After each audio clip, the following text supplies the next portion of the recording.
हरे कृष्णा। पराशक्ति सुधा निधि के दर्शकों का हार्दिक अभिनंदन।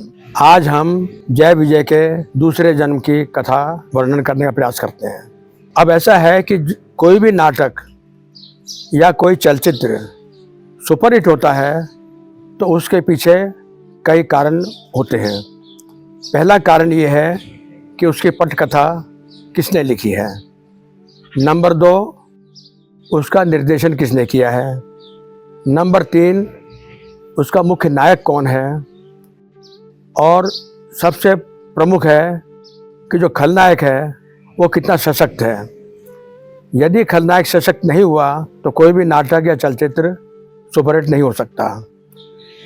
खलनायक की सफलता इस बात पर निर्भर करती है कि जब दर्शक दीर्घा में बैठे हुए लोग कहें मारो, काटो, जल्दी करो, इसका अर्थ हुआ कि खलनायक की भूमिका एकदम सशक्त है।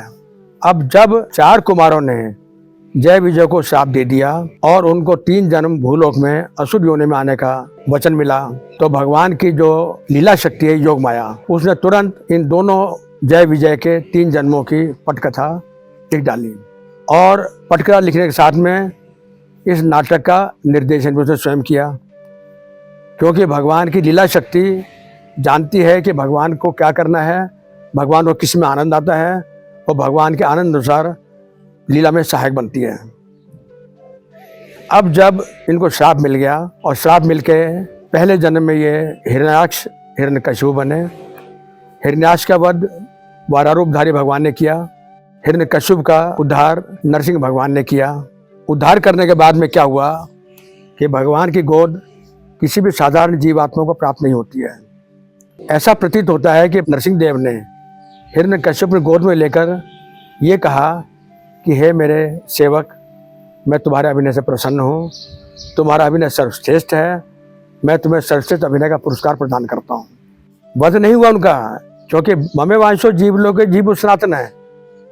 मैं भी सनातन हूँ और मेरा अंश भी सनातन है। किसी भी नाटक में चलचित्र में हम देखते हैं कि खलनायक मारा गया, लेकिन फिर किसी दूसरे चलचित्र में फिर खलनायक प्रकट होता है।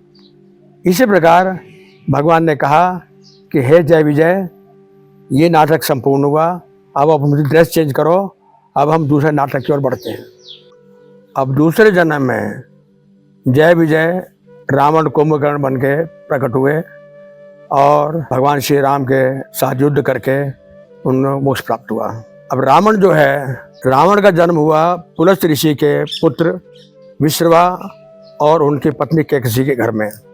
ऋषि के घर में एक असुर का उत्पन्न होना आश्चर्य की बात लगती है, लेकिन भगवान ने गीता में कहा है चातुर्वर्णम मया सिष्टम गुण कर्म विभाग से। ये चारों वर्णों की उत्पत्ति मेरे द्वारा की गई है, उनके गुण और कर्म के आधार पर।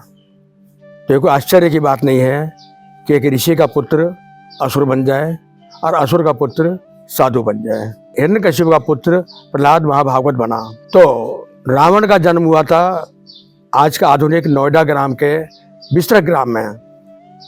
पहले इसका नाम विश्वेश्वर था। आज भी उस गांव में रावण की पूजा होती है, रावण को जलाया नहीं जाता। और विश्रवा की 3 पत्नियां थी। एक पत्नी से रावण, कुंभकर्ण, विभीषण और शूर्पणखा पैदा हुए। दूसरी पत्नी से कुबेर प्रकट हुए, जो देवताओं के कोषाध्यक्ष कहलाते हैं। तीसरी पत्नी से अहिरावण, जो पाताल का राजा था, उसका जन्म हुआ। अब ये रावण के परिवार के हमने वर्णन कर दिया। उधर भगवान राम अपने 4 अंशों के साथ में राम, लक्ष्मण, भरत, शत्रुघ्न दशरथ जी के घर में अयोध्या में प्रकट हुए। अब रावण ने ब्रह्मा जी की तपस्या करके उनसे वरदान ले लिया कि मैं मनुष्य और वानरों को छोड़कर किसी से ना मरूं, क्योंकि मनुष्य और वानर तो मेरा भोजन है। अब ये देवता लोग जो हैं, ये वरदान देते हैं मनुष्य की इच्छा के अनुसार। भगवान वरदान देते हैं मनुष्य की भलाई के अनुसार। और जितने भी असुर हैं वो सब शंकर जी के, ब्रह्मा जी के, दुर्गा जी के उपासक होते हैं, क्योंकि ये वरदान देने में एकदम हड़बड़ी दिखाते हैं। इनको कोई मतलब नहीं है कि वरदान जिसको दिया जा रहा है उसका भला होगा या बुरा होगा। इनको तो वरदान दे के अपना पिंड छुड़ाना होता है। अब वरदान लेने के बाद रावण तो हाहाकार मचाने लग पड़ा कि तेरा वध तो कोई कर ही नहीं सकता है, मनुष्य बानर का मृत्यु मेरे भोजन है। अब हुआ क्या, शंकर जी का परम भक्त था, उसने रावण संहिता की रचना की, शिव तांडव स्तोत्र की रचना की। रावण 4 वेद और 6 शास्त्रों का परम ज्ञाता था, इसलिए उसको दशानन कहा जाता था। कहीं कहीं यह भी वर्णन है कि वो 10 सिर के साथ जन्म लिया था और उसने एक एक सिर काट के शंकर जी को आहुति देकर शंकर जी को प्रसन्न कर लिया। और महादेव तो भोले भंडारी हैं ही, महादेव जी ने उसको संरक्षण प्रदान कर दिया। एक बार क्या हुआ कि पार्वती जी और महादेव बैठे हुए थे, तो पार्वती कहने लगी, आपके सारे भक्त महलों में रहते हैं और हम एक पेड़ के नीचे रहते हैं, ये कुछ न्याय संगत नहीं लगता। तो शंकर जी कहने लगे, देवी हमारे भाग्य में घर नहीं है, तुम हठ मत करो। लेकिन पार्वती जी की जिद के कारण उन्होंने एक स्वर्ण महल का निर्माण कर दिया। अब उसके बाद महल का गृह प्रवेश का प्रश्न आया, तो पृथ्वी के सबसे सुयोग्य ब्राह्मण रावण को बुलाया गया। रावण ने गृह प्रवेश करवाया दक्षिणा के लिए। महादेव बोले, भाई हम तो विरक्त हैं, हमारे पास कुछ नहीं है। बोले, महल दे दो मेरे को दक्षिणा में। और रावण महल लेकर अपने नगरी में आ गया, जिसको सोने की लंका कहा जाता है। अब क्या हुआ कि रावण की बहन शूर्पणखा अपने भाइयों के साथ खरदूष के साथ वन में विचरण कर रही थी, और भगवान राम परित्राणाय साधूनाम विनाशाय च दुष्कृताम को चरितार्थ करने के लिए अपनी माँ कैकेयी को माध्यम बना के उन्होंने वनवास का निर्णय करवाया, और वनवास के लिए अपने भाई लक्ष्मण और सीता जी के साथ वन में चले गए। वन में जब वो नासिक में पंचवटी में पहुंचे तो एक कुटिया में रह रहे थे। उसी समय रावण की बहन शूर्पणखा अपने भाइयों के साथ विचरण करते वहाँ आई और भगवान राम के स्वरूप को देखकर कामातुर हो गई और बोली, हे नाथ, आपके सिवाय उत्तम सुंदर पुरुष कोई नहीं है, मेरे से सुंदर स्त्री कोई नहीं है, क्यों न हम दोनों पति पत्नी बन जाएं। भगवान राम बोले, देवी मैंने इस जन्म में एक पत्नी व्रत ले रखा है, तो मैं तुम्हारी इच्छा पूरी नहीं कर सकता, अतः तुम मेरे भाई लक्ष्मण के पास जाओ, वो तुम्हारी इच्छा पूरी करेगा। जैसे ही शूर्पणखा लक्ष्मण के पास गई, वो तो अनंत शेष के अवतार थे, उन्होंने क्रोध में आके शूर्पणखा की नाक काट डाली। नाक कटने के बाद शूर्पणखा अपने भाई खरदूषण के पास गई, उसने घटना का विवरण बताया। तो खरदूषण अपनी बहन की रक्षा के लिए आए और राम से युद्ध किया, जिसमें दोनों वीर गति प्राप्त हुए। फिर शूर्पणखा अपने भाई रावण के पास लंका पहुंचती है और सारी कथा सुना देती है, और ये भी कहती है उनके साथ सुंदर नारी भी है। रावण सब जानते हुए भी कि मेरे भगवान हैं, मेरे आराध्य हैं, वो आराध्य की पत्नी है, लीला संपन्न करने की इच्छा से उसने अपने मामा मारीच को संदेश भेजा कि आप मायावी हो, मेरी सहायता करो।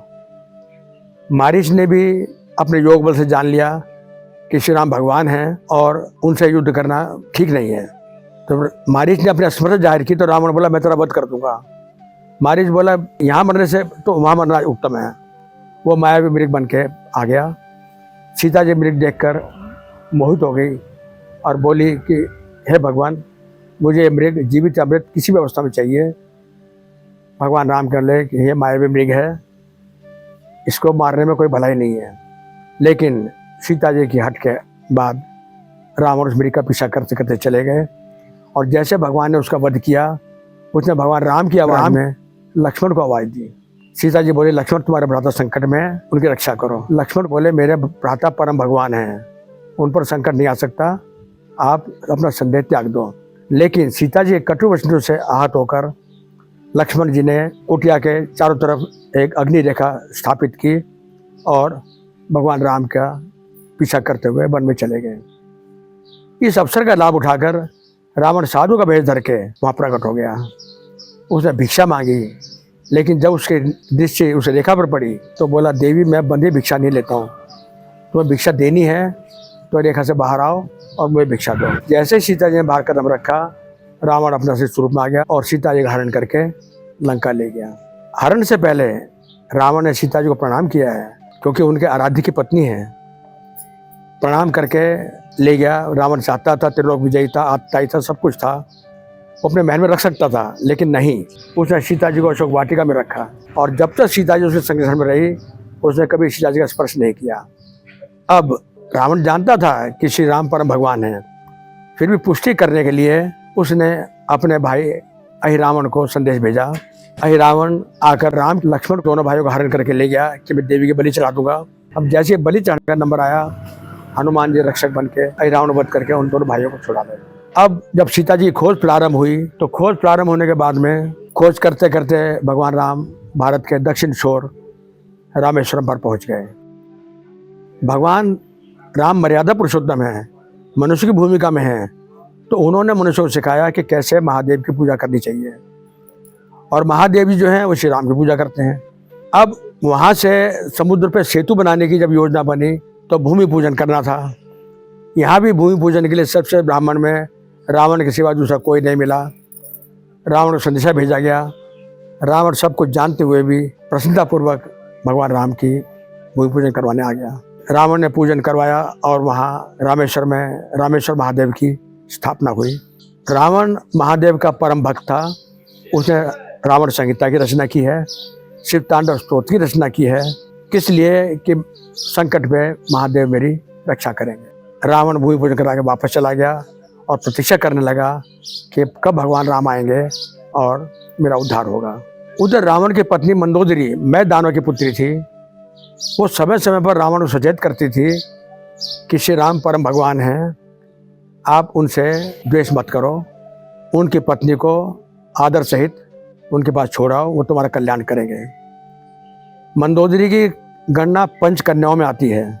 अब जब भगवान राम समुद्र पार करके लंका पहुंच गए तो रावण अपने भाई कुंभकर्ण के पास सहायता के लिए जाता है।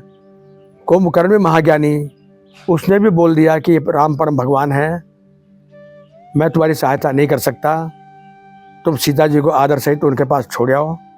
लेकिन रावण जिद के कारण कुंभकर्ण को भी साथ देना पड़ा और भगवान राम से युद्ध करते हुए वीरगति को प्राप्त हुआ।